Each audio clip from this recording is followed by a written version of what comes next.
Bonjour à toutes et à tous. Nous arrivons au moment du culte. Désolé pour le petit retard. Pour commencer, nous allons nous incliner dans la prière. Prions. Seigneur, nous te sommes reconnaissants de ce que tu fais chaque jour. Merci pour le beau temps, merci pour la chaleur, merci pour le froid, merci pour le soleil, merci pour la vie que tu donnes, la santé, et merci pour la liberté que tu nous accordes pour pouvoir se réunir en ton nom, en ce lieu.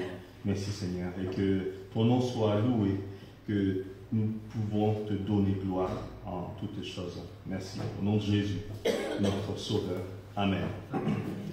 Prions le 46 qui nous invite à nous prosterner devant le Seigneur et de l'adorer avec notre cœur et de monter notre chant de gloire pour notre roi des rois. 46.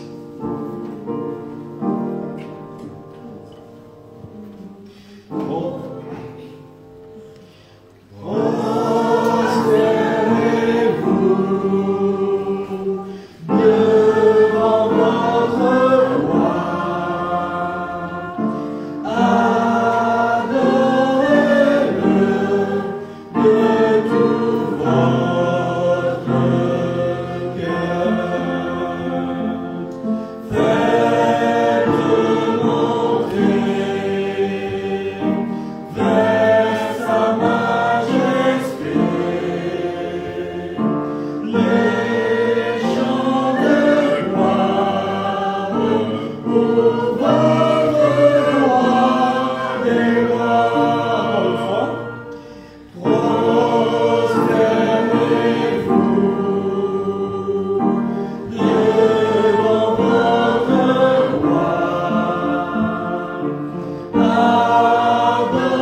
Le numéro 16, dans le même recueil, nous invite aussi à donner gloire à notre Dieu. Numéro 16, triomphons, chantons d'allégresse, réjouissons-nous devant Dieu, qu'un chant de louange sans cesse à sa gloire monte en tout lieu.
De concert avec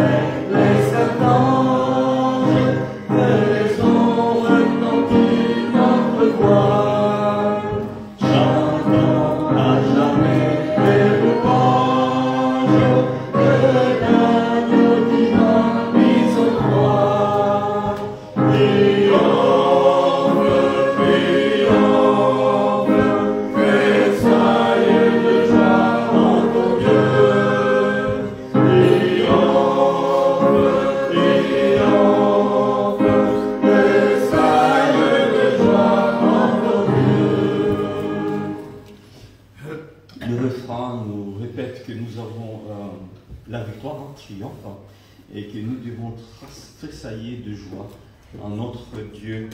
C'est une expression assez forte de dire de tressaillir de joie. Et j'espère que nous avons cette joie de louer et de glorifier notre Seigneur qui nous a donné la victoire en Jésus-Christ. Avant de faire le 61, tout joyeux, bénissons le Seigneur, nous allons lire quelques passages dans Apocalypse de Jean, chapitre 19, verset 1. Apocalypse de Jean, chapitre 19, verset 1. Après cela, j'entendis dans le ciel comme une voix forte d'une foule nombreuse qui disait « Alléluia, le salut, la gloire et la puissance sont en notre Dieu. » Et dans Psaume 95, 6, qui prophétise en disant « Venez, prosternons-nous et humilions-nous, fléchissons les genoux devant l'Éternel, notre Créateur. » Donc ces deux passages qui parlent de personnes qui vont louer le Seigneur, qui vont se prosterner, rendre gloire à notre Seigneur. Et c'est ce que nous allons faire toute l'éternité devant notre Dieu. Chantons gloire à notre Dieu. Le salut, la gloire et la puissance sont en notre Dieu. Donc 61, tout joyons, bénissons le Seigneur. Chantons et célébrons ses louanges. Adorons avec foi le Sauveur. Nous joignons aux célestes phalanges.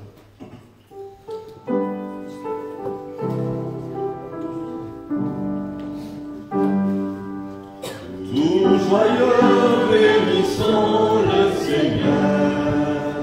Chantons et célébrons ses louanges. Adorons avec foi le Sauveur. Nous joignons aux célestes phalanges. Gloire à Dieu, gloire à Dieu. Que ce chant retentisse en tout lieu. Gloire à Dieu, gloire à Dieu. Que ce chant retentisse en tout lieu.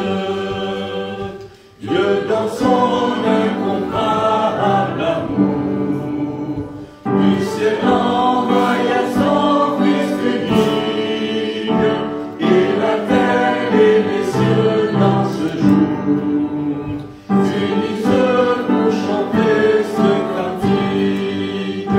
Gloire à Dieu, gloire à Dieu, que ce chant retentisse en tout lieu. Gloire à Dieu, gloire à Dieu, que ce chant retentisse en tout lieu. Le châtiment qui produit la paix, Jésus-Christ a subi pour mon âme. Il voulut l'expier dans nos faits, en mourant lui sur le bois infâme. Gloire à Dieu, gloire à Dieu, que ce chant retentisse en tout lieu. Gloire à Dieu, gloire à Dieu, que ce chant retentisse en tout lieu. Nous voulons en retour, mon Sauveur, n'aimez pas de chez nous notre chose. Forme ton amour dans notre cœur, et puis que chacun de nous dispose. Gloire à Dieu, gloire à Dieu, que ce chant retentisse en tout lieu. Gloire à Dieu, gloire à Dieu, que ce chant retentisse en tout lieu. Oui, notre Dieu nous invite, nous exhorte à lui rendre gloire, à le louer, à le chanter, à dire ses bienfaits. Et dans Psaume 149, nous nous exhorte à faire autant. Psaume 149, verset 1. Louez l'Éternel, chantez à l'Éternel un cantique nouveau. Chantez ses louanges dans l'assemblée des fidèles. Donc, il nous exhorte à chanter dans l'Église, parce que bientôt, nous le ferons dans l'éternité, devant une foule immense, devant tous ces serviteurs. Et dans 151, dans le psaume 150, verset 1, louez l'Éternel, louez Dieu dans son sanctuaire, louez-le dans l'étendue où éclate sa puissance. Donc louons Dieu partout, parce que l'étendue, le monde, c'est Dieu, c'est la puissance de Dieu qui se manifeste, c'est Dieu qui a créé le monde. Donc louez Dieu dans notre vie chaque jour. Et dans Colossiens 3, 16, c'est une autre exhortation. Colossiens 3, 16, que la parole de Christ habite parmi vous abondamment, instruisez-vous et exhortez-vous les uns les autres en toute sagesse, par des psaumes, par des hymnes, par des cantiques spirituels, chantant à Dieu dans vos cœurs sous l'inspiration de la grâce. Donc Dieu nous exhorte à chanter, à s'encourager par les psaumes et par les hymnes. Donc encourageons-nous pendant ce moment de notre pèlerinage sur cette terre. Le numéro 141, 141,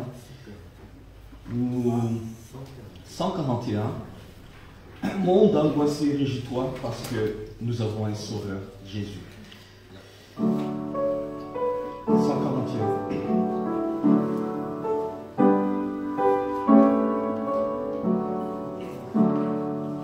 Monde angoissé, réjouis-toi, un sauveur t'est donné.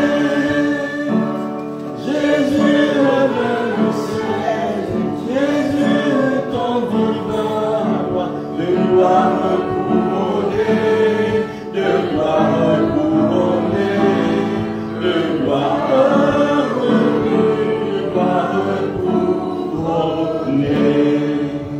Peuple de Dieu, voici le jour où Jésus est vainqueur. Avec tout l'univers, entendre un chant d'amour, exalte ton sauveur, exalte ton sauveur, exalte, oui, exalte ton sauveur. Oui, saint bonheur, appelle la nuit. Voici poindre le jour. Oui, le Christ va régner, où le ciel nous bénit. La justice et l'amour, la justice et l'amour. En Jésus-Christ sont unis pour toujours. Nous avons l'habitude de chanter ce chant en période de Noël, qui annonce la venue de Jésus la première fois. Et oui, en Jésus, nous avons cette victoire parce que Jésus s'est donné pour nous sauver. Mais ce chant aussi nous rappelle que Jésus va revenir une deuxième fois et que la nuit va passer. Donc notre souffrance du jour, de ce moment, et va poindre le jour. Le jour, c'est la joie de voir Jésus-Christ régner et le ciel rempli de la justice, l'amour, et Jésus sera avec nous tous les jours, jusqu'à la fin, jusqu'à l'éternité. Donc c'est une prophétie et c'est notre espérance. À Dieu soit la gloire. Dans le chant 64, qui nous parle de ça, qui nous invite à donner gloire à Dieu. À Dieu soit la gloire pour son grand amour. En lui je veux croire jusqu'au dernier jour. 64.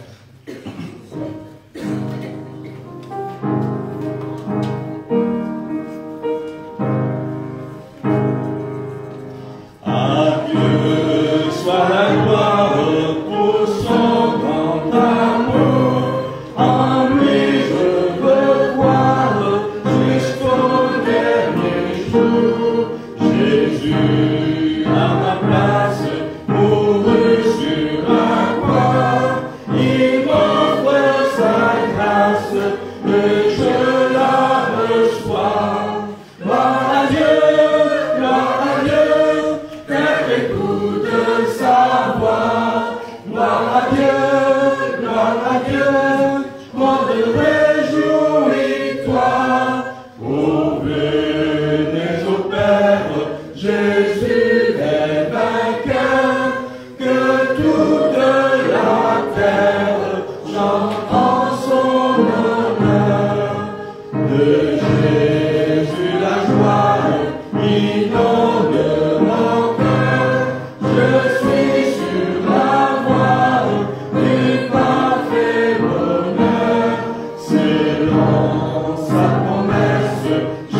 Et si vous n'êtes pas encore capable de rendre gloire à Dieu parce que vous n'avez pas encore accepté le Seigneur pour être votre sauveur, Dieu nous invite à lui donner gloire. Donc n'hésitez pas, parce que Jésus avait donné sa vie sur la croix pour nous sauver. Et selon sa promesse, Jésus va revenir et tous ceux qui acceptent ce salut va être dans l'allégresse quand il reviendra. Donc rendons toujours gloire à Dieu. Un dernier chant avant de passer au moment de partage qui toujours nous invite à rendre gloire, c'est le 52. Gloire, gloire, honneur et puissance, que ton nom soit exalté sur terre et dans les cieux. 52.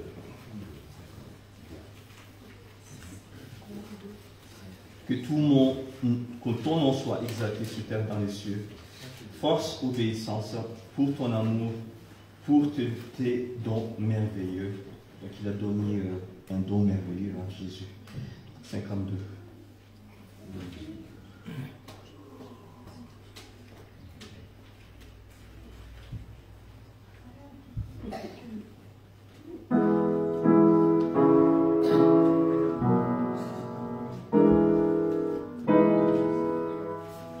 Gloire,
au Fils aussi et au Saint-Esprit.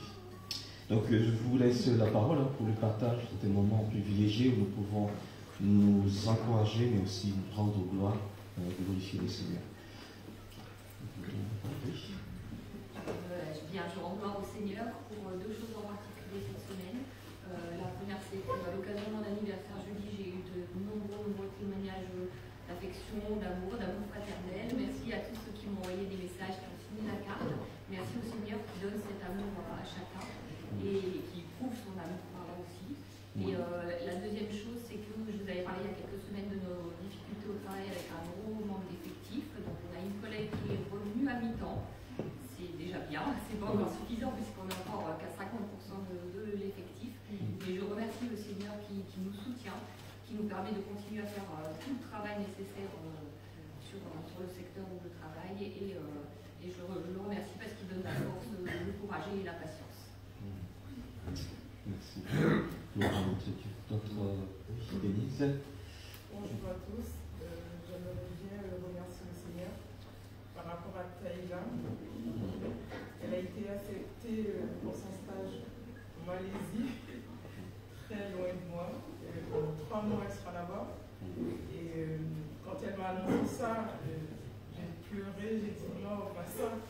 Mais bon, après elle m'a dit maman, tu m'aurais dit non, je vais pas. Elle serait pour refuser quoi. Je dis ben non, je ne peux pas faire ça à Taïla parce que ça fait plus de 7 ans qu'elle cherche son stage. Mais le Seigneur a répondu là où il voulait qu'elle soit. Et on a regardé beaucoup de choses sur ce pays. Il y a 50% de musulmans, 30% de chrétiens et 20% bouddhistes. Donc on s'est dit, bon, il y a forcément la parole de Dieu là. Et j'ai regardé plein de vidéos. J'avais pas de passeport, j'ai fait mon passeport. Je me suis dit au cas où, s'il faut que j'aille. Mais bon, je fais confiance aveuglément à Dieu qui l'accompagne parce que c'est vraiment la première fois qu'elle va sortir de la maison. Après, je me suis dit, ben, j'ai décidé de partir en Guyane et de les laisser ici. Ça revient à la même chose. Donc, autant la laisser y aller. Et elle ne sera pas toute seule. Par la grâce de Dieu, elle sera avec une camarade de classe. Donc, ils vont partager le logement à 2 qui était à 650. Donc, Dieu me rassure chaque jour parce que je continue à prier pour que ça se passe bien. Elle part le 5 avril. Donc, c'est d'ici 2 semaines à 3 semaines. Elle part en Belgique, ça se passe, qu'on met ce voyage dans la main de Dieu. Donc on a vu aussi qu'elle n'est pas la seule qui a été acceptée, il y a d'autres stagiaires qui ont été acceptés de la métropole. Donc ça m'a rassuré un petit peu. Donc après on aura les adresses, on aura tout pour savoir où est-ce qu'elle est vraiment située. C'est la capitale, c'est à Kuala Lumpur. Donc du coup, je remercie le Seigneur quand même si c'est loin de moi. Mais le Seigneur il est partout, il a dit je suis omniprésent. Donc je ne dois pas m'inquiéter de tout ce qui va se passer quand on est dans la main de Dieu, que ça se passe très bien. Je remercie le Seigneur pour le pour ça. Merci Seigneur. Oui, gloire à lui. Marie. Moi, je suis reconnaissante au Seigneur, comme tu le dis, rendre grâce pour les choses que Dieu a fait pour nous. Des fois, on oublie même les petites choses, mais là, c'est des grandes choses.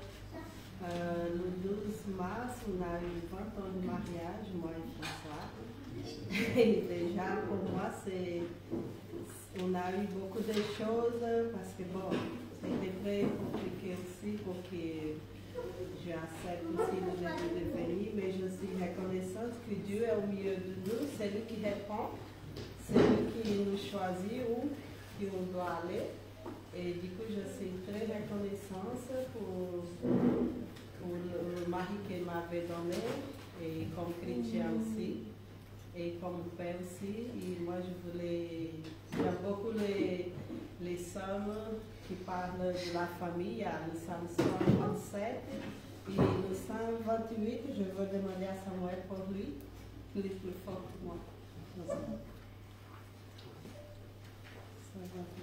Psaume 137. Non, 128. Cantique des degrés. Heureux tout homme qui craint l'Éternel, qui marche dans ses voies. Tu jouis alors du travail de tes mains, tu es heureux, tu prospères. Ta femme est comme une vigne féconde, dans l'intérieur de ta maison. tes fils sont comme des plantes d'olivier autour de la table. C'est ainsi qu'est béni l'homme qui craint l'Éternel. L'Éternel te bénira de Sion, et tu verras le bonheur de Jérusalem tous les jours de ta vie. Tu verras le fils de tes fils. Que la paix soit sur Israël. Merci. Oui, j'ai vu la main de Jean-Marie. Je remercie l'Éternel pour Christ et les dangers que nous avons trouvés en cours de l'autoroute. On a été dans l'autoroute, on allait en Belgique avec ma femme, et c'est les grands camions vraiment qui voulaient nous renverser. Donc les camions, les pneus étaient éclatés, et du coup il était venu dans notre bande, et j'étais dans le 110 à 120 km à l'heure, où lui-même, nous-mêmes, nous allons faire des efforts, mais je ne dirais pas que c'était mon effort de conduite ou bien l'effort de conduite des camionneurs, mais je le dis que c'est Dieu même qui a freiné, il a pu éviter que nous ne soyons pas renversés, parce que c'était horrible, où on risquait, si c'est nous, il voulait nous mélanger avec les dire avec les que gloire à Dieu que nous sommes sortis sains et saufs. Et les conducteurs aussi étaient très paniqués. Et avec la charge de l'eau, vraiment c'était bien fait de passer par la grâce du Seigneur. Merci Seigneur. Merci pour sa pratique. Oui. Je vois la main de Denise. Moi, je trouve que le 152, s'il vous plaît. Le 152. Il me conduit. Combien de couplets tu souhaites? Les deux premiers. Okay. 152, il me conduit.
Verset 5, quand on tourne vers lui les regards, on est rayonnant de joie. On a souvent les regards pointés sur nos préoccupations. Et donc quand on tourne vers lui les regards, on est rayonnant de joie. Merci, merci. Oui, je dis. Un autre verset pour suivre celui de François. Deux versets qui m'ont frappé, c'est cette semaine. Et c'est avec le roi Josaphat, où il y avait une multitude, trois peuples différents qui venaient contre lui, alors pour aucune raison apparente. Et Josaphat, il prie Dieu, et il il dit honnêtement, avec ces hommes, sa petite armée contre cette vaste armée, il dit, car nous sommes sans force devant cette multitude nombreuse qui s'avance contre nous, et nous ne savons que faire, mais nos yeux sont sur toi. C'est dans notre vie aussi, quand on peut avoir certains problèmes qui nous dépassent, qui sont énormes, et on peut dire, Seigneur, je ne sais pas quoi faire, mais nos yeux sont fixés sur toi. Et comme dans cette histoire, Dieu les a merveilleusement délivrés, et il va être avec nous. Merci. Voilà. Je voudrais faire partager un verset qui était dans la bonne semence. Tout ce que vous faites avec le cœur et comme pour le Seigneur et non pour les hommes. Colossiens 3. Merci. D'autres interventions, d'autres partages? Sinon, nous allons passer au moment des offrandes. Est-ce que je peux demander à Elias de venir prendre les offrandes? Est-ce que je peux demander à Marie de prier pour les offrandes?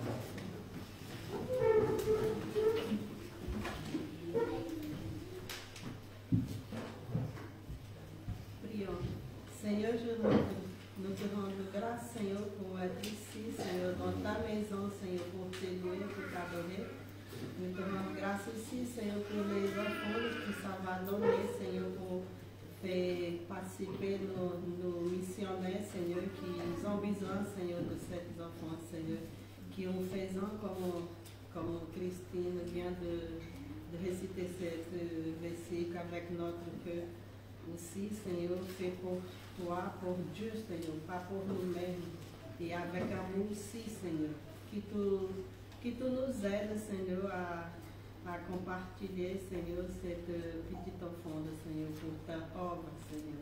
Et qui te bénit, Seigneur, c'est là qui va profiter, Seigneur. Je te remercie, Seigneur, pour cette église, Seigneur, qui te nous aide, Seigneur, à être fidèle à toi. Je te prie au nom de Jésus-Christ. Amen. Amen.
Je laisse la place à Greg pour les annonces.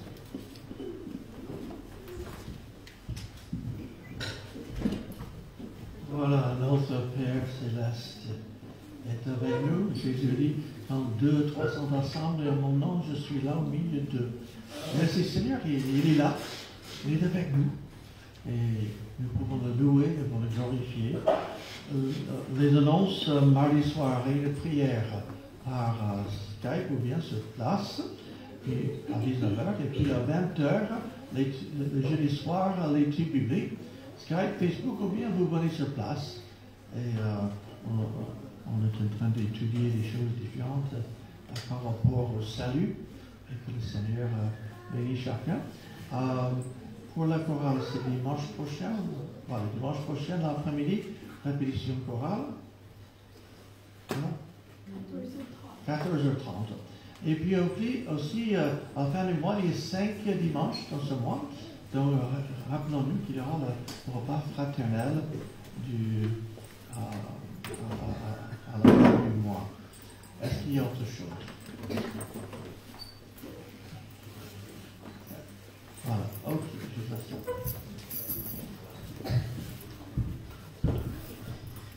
Est-ce que vous avez un chant que vous souhaitez chanter?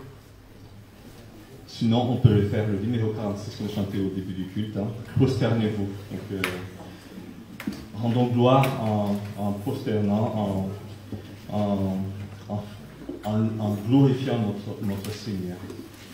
46.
Moment de la prière, c'est aussi une occasion pour nous de rendre gloire au Seigneur, mais aussi de porter les fardeaux des uns des autres. Prions. Seigneur, nous te rendons gloire parce que tu nous as sauvés par le sang de ton Fils que tu as livré sur la croix pour nous. Merci Seigneur pour cet accès, cette liberté, ce salut Seigneur. Merci pour la vie que tu donnes aussi, la force de pouvoir te servir, mais aussi la force de pouvoir apprécier ce que tu fais dans nos vies. Merci Seigneur pour toutes tes délivrances dans toutes les situations difficiles, des épreuves, mais aussi des soucis de santé ou toute autre chose. Merci pour ta délivrance, mais aussi merci aussi d'être là dans ces épreuves, même si quelquefois tu nous laisses ces fardeaux à porter dans la joie et dans la paix avec toi. Merci Seigneur, et merci pour cette espérance, cette promesse de la délivrance finale que tu nous as promis, que tu vas revenir bientôt. Merci Seigneur, et que tu nous encourages chaque jour à marcher sur ta voie. À toi la gloire, mon Jésus. Amen.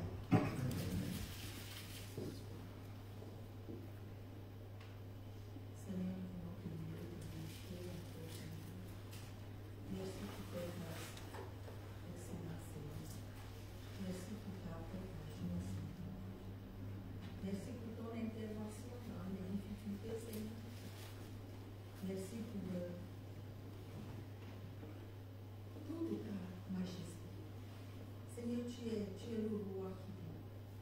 Tu es le Seigneur de nos vies. Merci pour vraiment, Seigneur notre Dieu, remplir encore la terre de ta grâce. Seigneur, amène encore beaucoup à toi, Seigneur. Pour connaître le salut que tu as donné à la croix. Merci pour le sang de Jésus qui lave, qui purifie. Seigneur, merci pour tout tes offert, notre Dieu. Merci pour tes dons spirituels. Seigneur, pour te servir, pour servir à la gloire de ton nom. Merci de manifester encore ça, vraiment, Seigneur, notre Dieu. Merci pour ton peuple. Merci pour, Seigneur, toutes tes grâces particulières. Nous te glorifions, nous te louons, nous t'adorons, Seigneur. Reçois toute la gloire, parce qu'à toi revient toute la gloire. Nous bénissons ton Seigneur. Merci pour ta parole, qui est une lumière, Seigneur, sur notre cité. Merci pour nous donner encore vraiment, Seigneur, notre Dieu, cette nourriture, Père de gloire. Nous voulons disposer encore nos cœurs pour recevoir de toi. Bénis ton serviteur et glorifie ton nom et de toute la gloire. Au nom de Jésus. Amen. Père, merci pour ta grâce. Merci pour ta paix, pour ta joie. Merci pour ta protection, pour ta protégé Jean-Marie sur la route avec sa femme. Merci pour tout ce que tu fais pour nous, par tes omniprésents. Je te promets encore ce voyage de tes mères, que tu puisses protéger Taïla et ses camarades de classe. Et je te remercie car tu as pu permettre à Rebecca d'avoir encore un an de plus, qu'elle reste plus longtemps avec nous, pour mes frères et mes soeurs aussi en Christ, que tu protèges dans ce monde entier.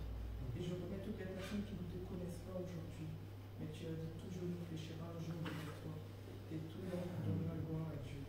Donc je te remercie pour tout ce que tu fais. Protège-nous, continue à exercer ton Seigneur dans notre vie, papa. Je te remercie pour tout. Au nom du Seigneur Jésus.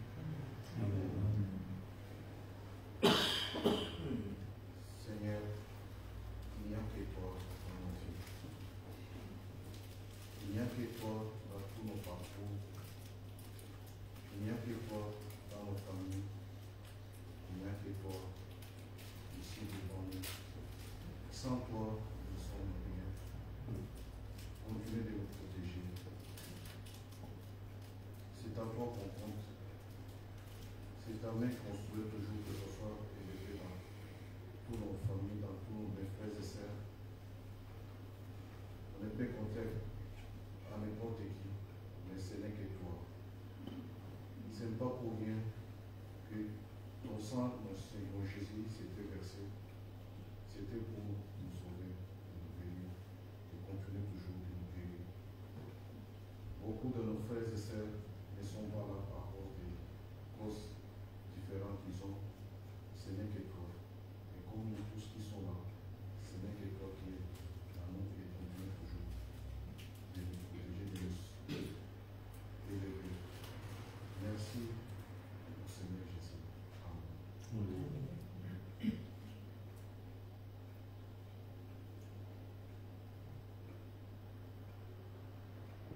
Seigneur, nous mettons entre tes mains ton serviteur qui va apporter la parole, que tu le guides, tu parles à travers lui pour que nous puissions recevoir cette nourriture spirituelle, que nous puissions grandir en toi.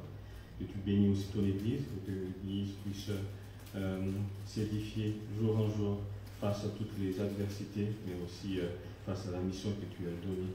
Merci Seigneur pour chacune d'entre nous qui est là, que tu bénis, que tu protèges chaque jour et que chacun puisse vraiment vivre une pierre vivante pour l'édification de ton royaume et que tu nous aides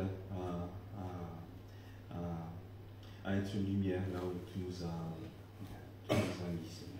Merci au nom de Jésus. Amen. Amen. Je laisse la place à Greg pour le message.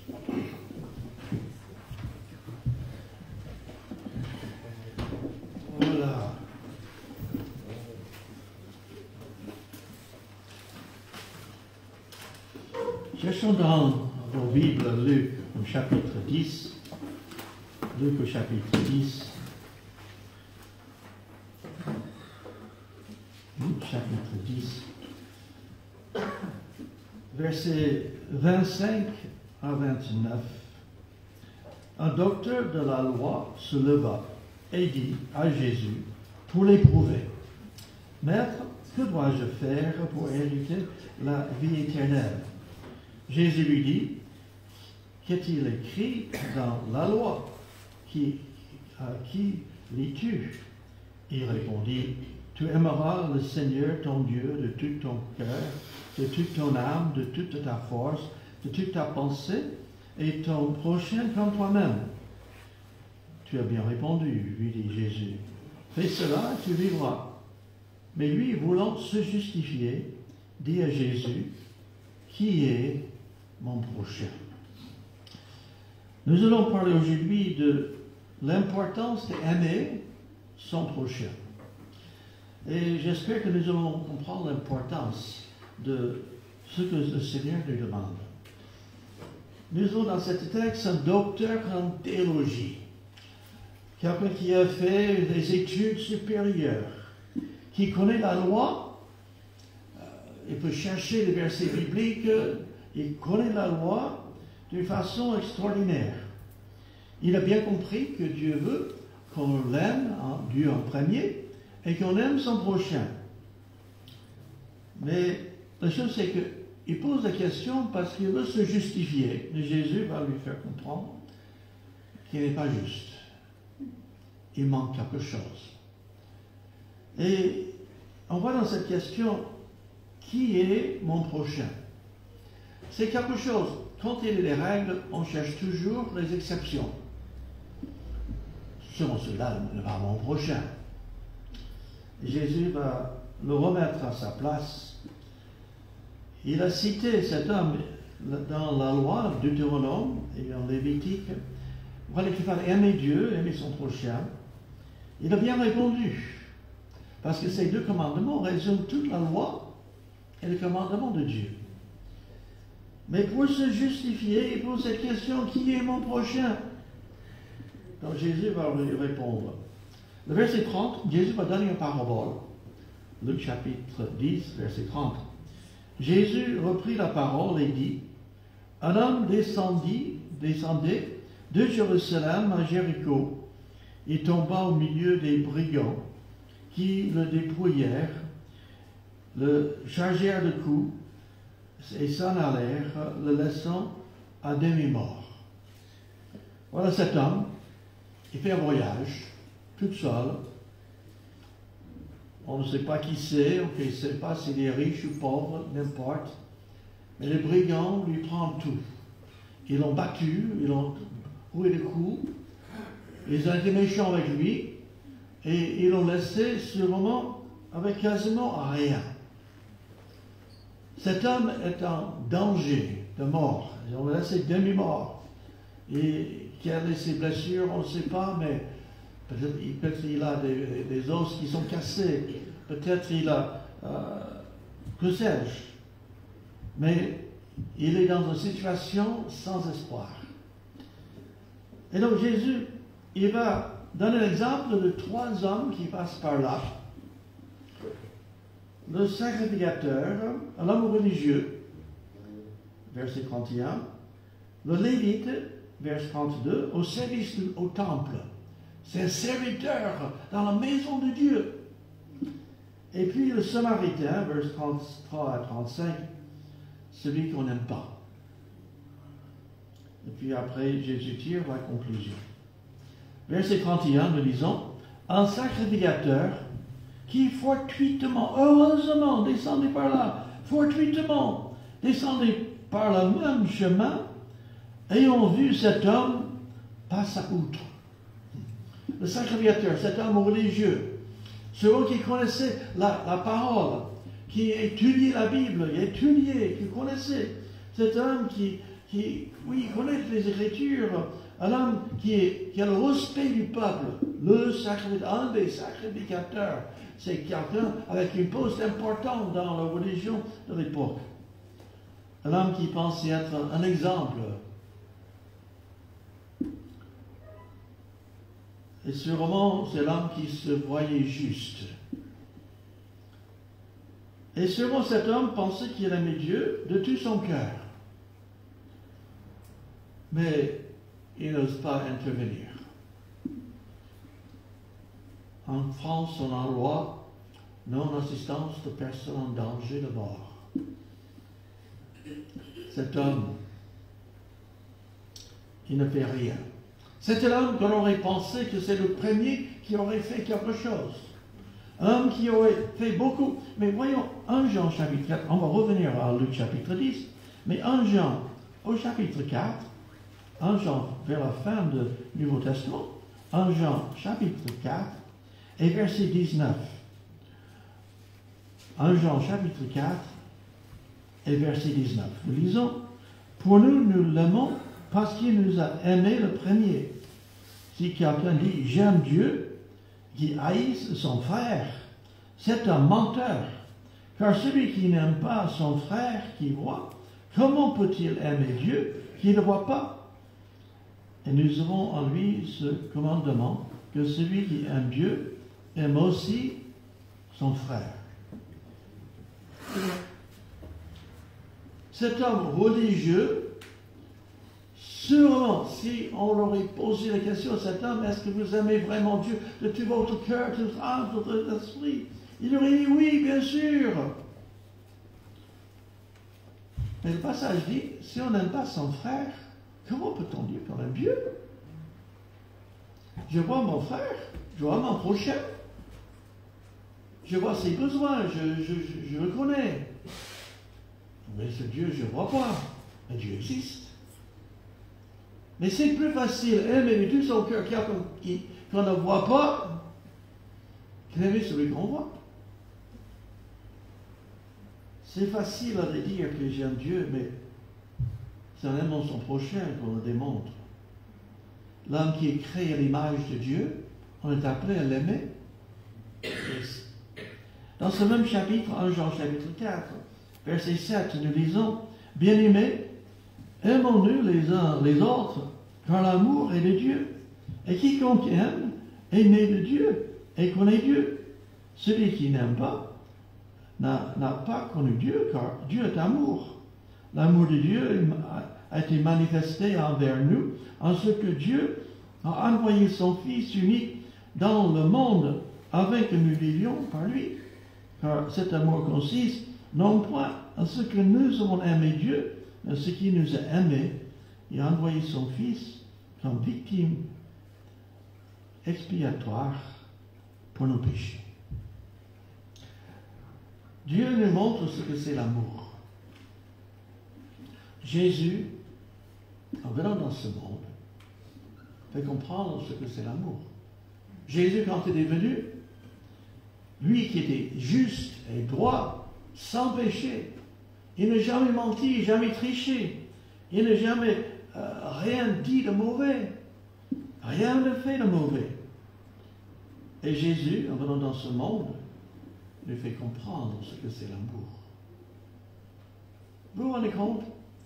Quand on a cloué Jésus sur la croix, on l'avait battu, on l'avait insulté, on l'avait jugé injustement, on l'avait accusé faussement, et on le cloue sur une croix. Et la première chose qu'il dit, c'est « Père, pardonne-leur, ils ne savent pas ce qu'ils font. » Jésus aimait même ceux qui ont planté les clous dans ses mains, ont placé le couronne d'épines sur sa tête, qu'il avait battu son dos. Père, pardonne-leur, ils ne savent pas ce qu'ils font. Ça, c'est l'amour divin. Ça, c'est l'amour de Dieu qui s'est donné pour nous, pour que nous soyons réconciliés, pardonnés. Il est le sacrifice qui nous réconcilie avec Dieu. Maintenant, cherchons Romains chapitre 5. On va revenir à Luc dans un instant. Romains au chapitre 5 et versets 7 à 10. Voilà l'amour des êtres humains comparé avec l'amour de Dieu. Romains chapitre 5, verset 7. À peine mourra-t-on pour un juste, Quelqu'un peut-être mourrait pour un homme de bien, mais Dieu prouve son amour envers nous, en ce que lorsque nous étions encore des pécheurs, Christ est mort pour nous. À plus forte raison maintenant que nous sommes justifiés par son sang, serons-nous sauvés par lui de la colère. Que lorsque nous étions ennemis, nous avons été réconciliés avec Dieu par la mort de son Fils. À plus forte raison, étant réconciliés, serons-nous sauvés par sa vie. L'amour humain, ça existe des fois, des personnes qui meurent pour sauver la vie de quelqu'un d'autre. Il y a des fois des personnes qui se sacrifient pour une cause. Mais de mourir pour ses ennemis, ça c'est quelque chose. Et en tant que pécheurs, nous sommes placés comme ennemis de Dieu. Et pourtant Dieu nous aime et s'est donné sur la croix du calvaire pour que nous soyons réconciliés, pardonnés, graciés, transformés. Donc voilà, revenons à Luc chapitre 10. Ce sacrificateur, amoureux de Dieu, il n'a pas démontré l'amour de Dieu. Et sûrement il aurait dit, oui, j'aime Dieu, mais cet homme a besoin d'être sauvé. Il n'ose pas. Il ne veut pas se saler les mains. Peut-être il craint que les brigands ne sont pas loin. Peut-être il ne sait pas qui est cet homme. Mais il ne sait pas. Et qu'est-ce qu'il fait? Il passe outre. Verset 32, le Lévite. Verset 32, un Lévite qui arrivait aussi dans ce lieu, l'ayant vu, passe outre. Mais qui sont les Lévites? En Israël, il y avait 12 tribus. Et à un moment donné, avec Moïse, on a choisi la tribu de Lévi, les descendants de Lévi, pour être au service dans le tabernacle et par la suite dans le temple.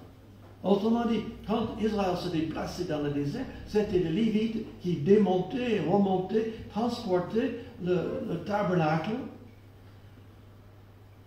Et quand tout était en place, sûrement quand ils avaient cherché du bois pour les sacrifices, c'est eux qui le faisaient. Ils s'occupaient sûrement des bétails en attendant les sacrifices. Ils avaient un service à rendre. Et voilà un Lévite, quelqu'un de la tribu d'Israël, dédié au service du temple. Et puis, c'était son rôle en tant que famille.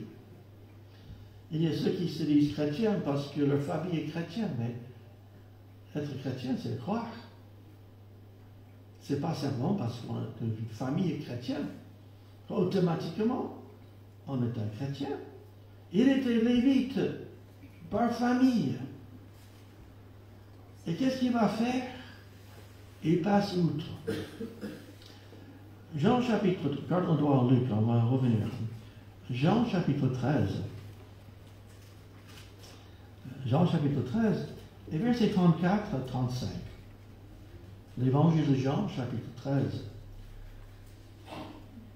verset 34. Je vous donne un commandement nouveau. Aimez-vous les uns les autres comme je vous ai aimé. Et vous aussi aimez-vous les uns les autres. Ainsi tous connaîtront que vous êtes mes disciples, si vous avez de l'amour les uns envers les autres.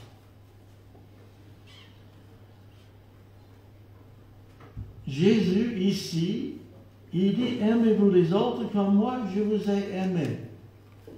Jésus qui est l'incarnation de Dieu, Dieu d'amour, il était là. Il était, on peut dire, eux, ils ont vécu avec Jésus. Ils ont vu Jésus guérir les malades, multiplier les pains. Ils ont entendu l'enseignement de Jésus. Par l'amour, les chrétiens doivent se reconnaître. Est-ce qu'on agit par amour? Par nos actes? par nos paroles, par nos attitudes. C'est la preuve que nous appartenons au Seigneur si nous agissons par amour. Nos actes, est-ce qu'on est gentil? Est-ce qu'on est les uns avec les autres? Par nos paroles.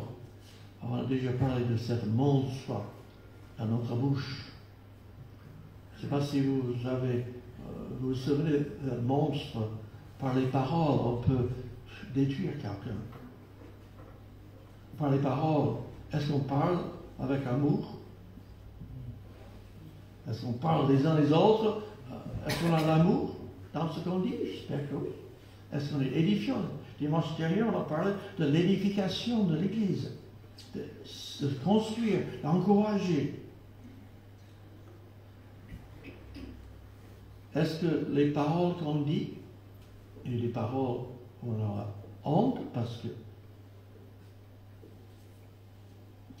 aimons par les paroles, par les actes, par les attitudes, c'est la preuve qu'on appartient au Seigneur. Et Jésus dit, on vous connaîtrait par l'amour que vous avez les uns pour les autres. Maintenant, revenons à Luc chapitre 10. Qui sont les Samaritains? Je vous ai déjà expliqué ça, mais je vous explique encore. Quand il y a eu la déportation des enfants d'Israël, de Juda, en Babylone, à l'époque, on déplaçait les peuples pour les rendre, pour qu'ils ne pouvaient pas se révolter. Donc, on avait déplacé les enfants d'Israël à Babylone. Mais aussi, les Babyloniens avaient conquis d'autres qui l'amenaient en Israël, dans la terre en Palestine, on dirait aujourd'hui. Et puis, dans ce pays, ces étrangers qui sont arrivés là, ça n'allait pas bien. Ils plantaient pour les récoltes et ça ne marchait pas. Et donc il dit, peut-être le Dieu de ce pays est mécontent avec nous parce qu'on ne l'adore pas. Donc ils ont fait venir les Lévites, voilà, les Lévites qui sont venus, et nous ont enseigné le judaïsme à ces Samaritains, à ces gens qui habitaient sur la Samarie, qui venaient d'ailleurs, et qui, en fin de compte, ils avaient judaïsé leur croyance païenne. Ils avaient, mais au lieu d'avoir le temple et tout ça, ils avaient des endroits où ils allaient adorer. Et les Samaritains, ce n'étaient pas les vrais Juifs, mais quand même, ils pratiquaient une certaine forme de judaïsme. Mais pour les Juifs, quand les Juifs sont revenus de Babylone, ils ont trouvé que ces Samaritains étaient là. Et ces Samaritains, les Juifs les méprisaient. Et les Samaritains méprisaient les Juifs. C'était le racisme.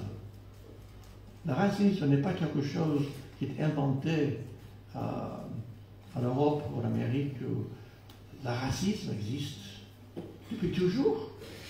Et toujours quand il y a des peuples qui sont un peu différents, on pense par l'orgueil qu'on est mieux qu'eux et eux ils sont au moins que nous. C'est le racisme.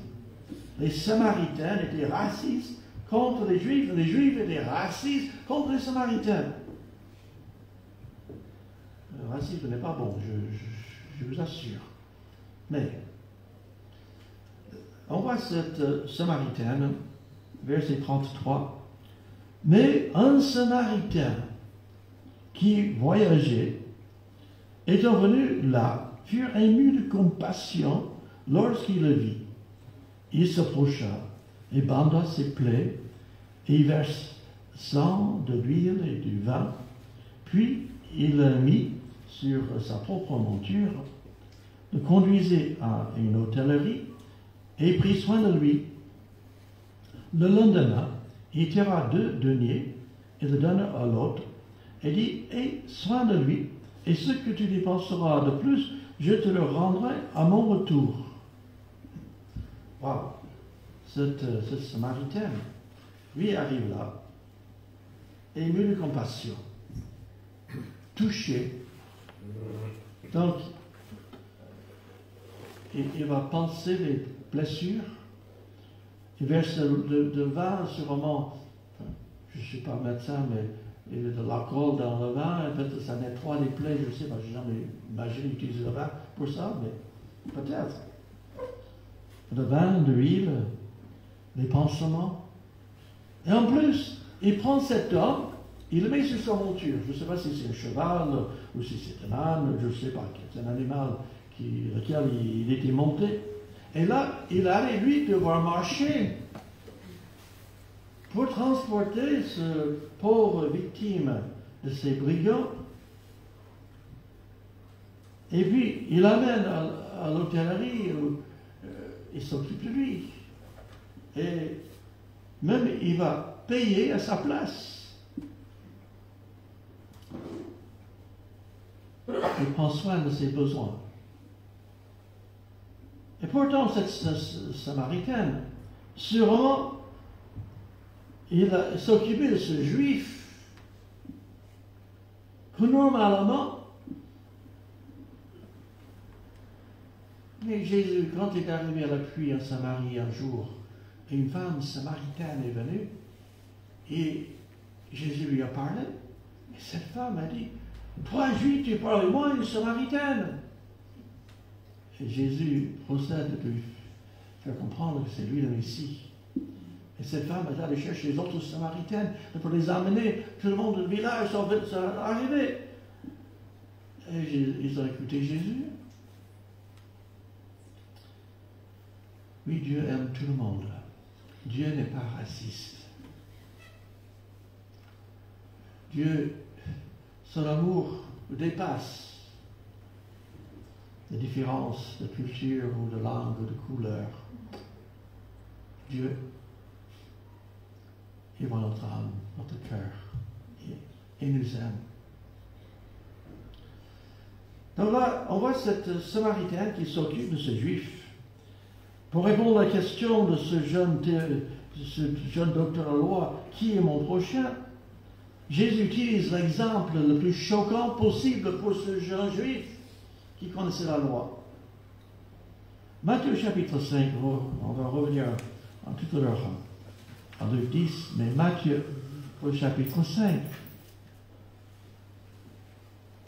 et verset 43. Matthieu chapitre 5 et verset 43. Vous avez appris qu'il a été dit, tu aimeras ton prochain et tu haïrais ton ennemi. C'est ce qu'ils ont entendu. Mais moi, c'est Jésus qui parle. Je vous dis, aimez vos ennemis, bénissez ceux qui vous maudissent, faites du bien à ceux qui vous haïssent et priez pour ceux qui vous maltraitent et qui vous persécutent, afin que vous soyez fils de votre Père qui est dans les cieux, car il fait lever le soleil sur les méchants et sur les bons, il fait pleuvoir sur les justes et sur les injustes. Si vous aimez ceux qui vous aiment, quelle récompense méritez-vous? Les publicains n'agissent-ils pas de même? Et si vous saluez seulement vos frères, que faites-vous d'extraordinaire? Les païens n'agissent-ils pas de même? Soyez donc parfaits comme votre Père céleste est parfait. Jésus dit, aimez pas simplement ses frères, pas aimer simplement son voisin ou ses proches, n'aime pas simplement ce qui vous fait le bien, mais aimez vos ennemis, les bénir. Ils vous haïssent, mais priez pour eux. Ils vous maltraitent, mais ils vous persécutent. Je vous fais un petit devoir. C'est un petit devoir.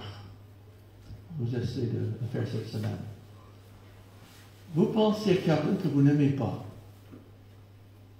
qui n'est pas gentil avec vous.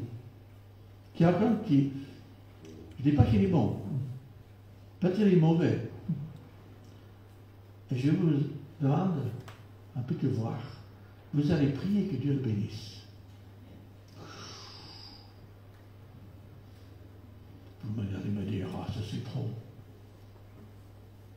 Est-ce que vous êtes content que Jésus a prié pour ceux qui le clouaient à la croix? Parce que c'était des pécheurs comme nous. priez particulièrement, essayez de prier tous les jours pour quelqu'un que vous ne supportez pas. Dieu bénit tel et tel. Et ça changera votre attitude envers cette personne. Je ne peux promettre pas que la personne va changer. Peut-être oui, peut-être non. Cette Samaritaine avait le bien à celui qui était normalement son ennemi. Priez pour ceux qui vous persécutent, ceux qui vous font du mal. Dieu, c'est vrai, il fait lever le soleil, pas juste sur les bons, mais aussi sur les mauvais.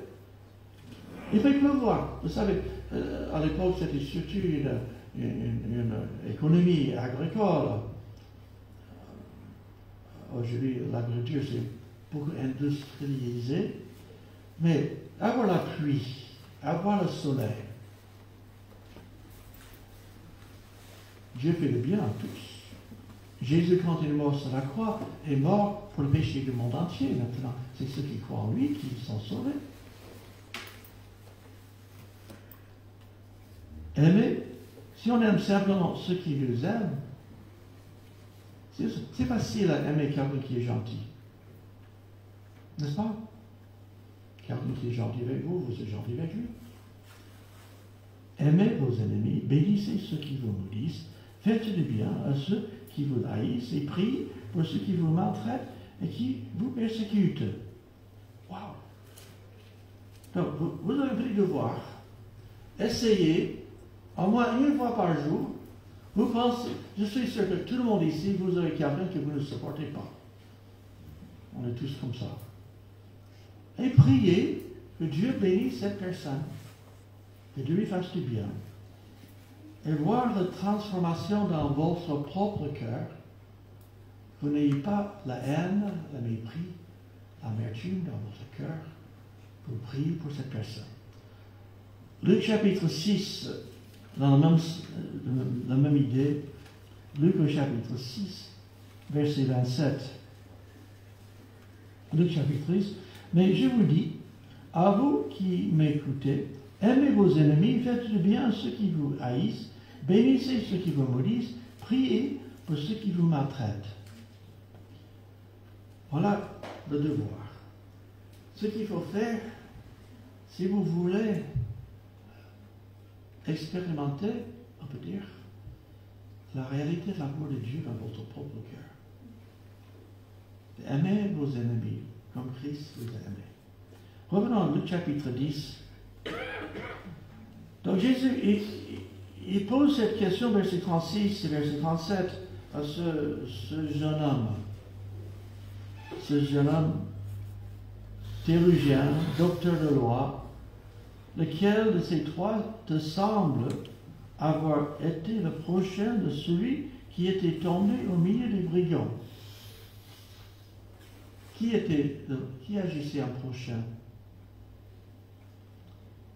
Verset 37, ce jeune homme était obligé à dire, c'est celui qui exerçait la miséricorde envers lui, répondit-il, le docteur de la loi. Et Jésus lui dit, va, et toi, fais de même. Voilà, c'était parabole du bon samaritain. Et souvent, on oublie qu'il y avait le sacrificateur et le lévite. Ne soyons pas comme le sacrificateur et le lévite dans ce passage. Soyez comme le samaritain. Apocalypse chapitre 2, verset 4. Les premiers chapitres d'Apocalypse, surtout chapitre 2 et 3, dans cette vision que Jésus donne à l'apôtre Jean sur l'île de Patmos, dans ce contexte, Jésus écrit par l'apôtre Jean 7 épîtres, 7 lettres à 7 églises différentes. Le premier, c'est Éphèse. C'est une église qui, on dirait que c'est une bonne église. Mais le verset 4, on découvre, mais ce que j'ai contre toi, c'est que tu as abandonné ton premier amour. Premier amour, peut-être pour Dieu, premier amour pour les autres, premier amour pour le désir de voir d'autres venir à la foi. Ils avaient abandonné un amour. N'abandonnons pas l'amour de Dieu.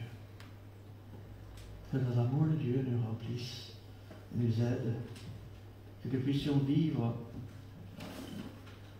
dans notre Église, dans notre communion, les uns et les autres, avec cet amour que le Seigneur nous demande.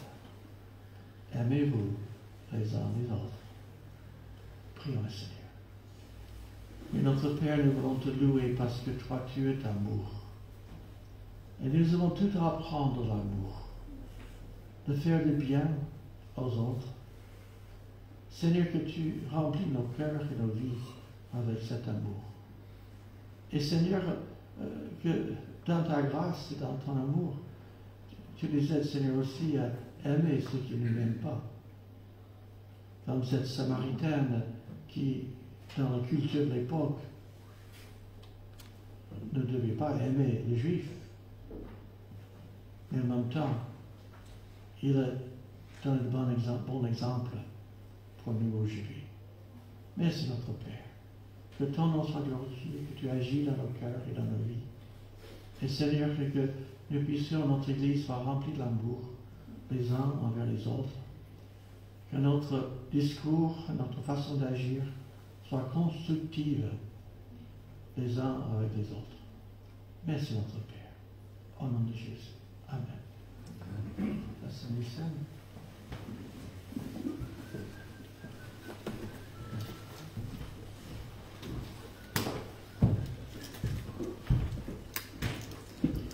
Prions le numéro 175, je suis le même recueil à ton avis.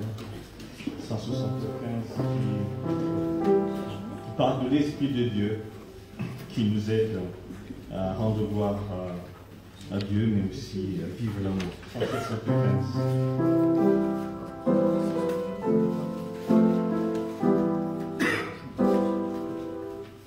Esprit de Dieu, tout au fond de mon cœur, fais resplendir la gloire du Seigneur, et l'amour lui qu'un chemin soit frayé, que tout obstacle en moi soit balayé, au calvaire que dans mon âme tu ravives la sainte flamme, de qui revient les prophètes l'ont dit.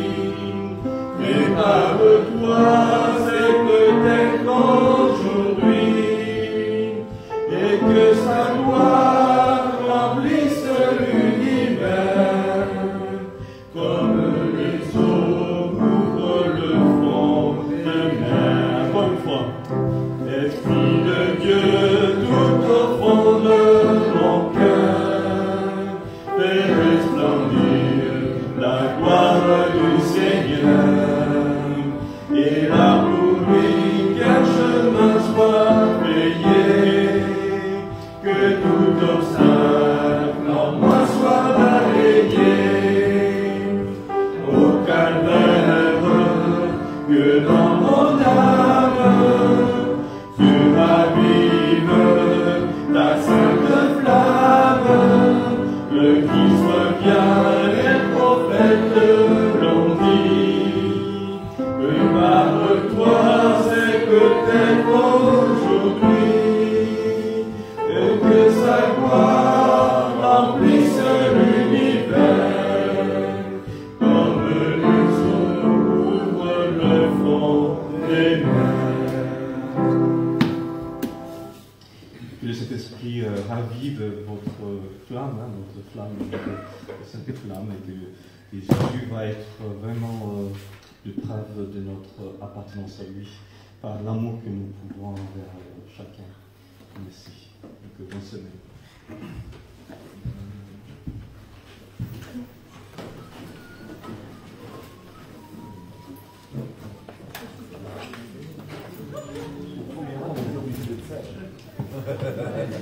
J'ai vu, vous avez été sage. Vous avez été sage, c'est bien. Voilà, on vous a vu. Bien, et toi? Non. Que le Lévi. Lévi, ça va.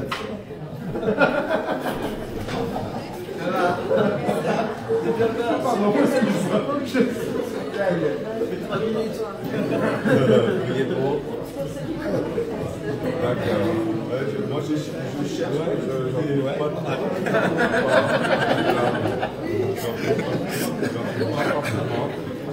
moi, j'y pense pas.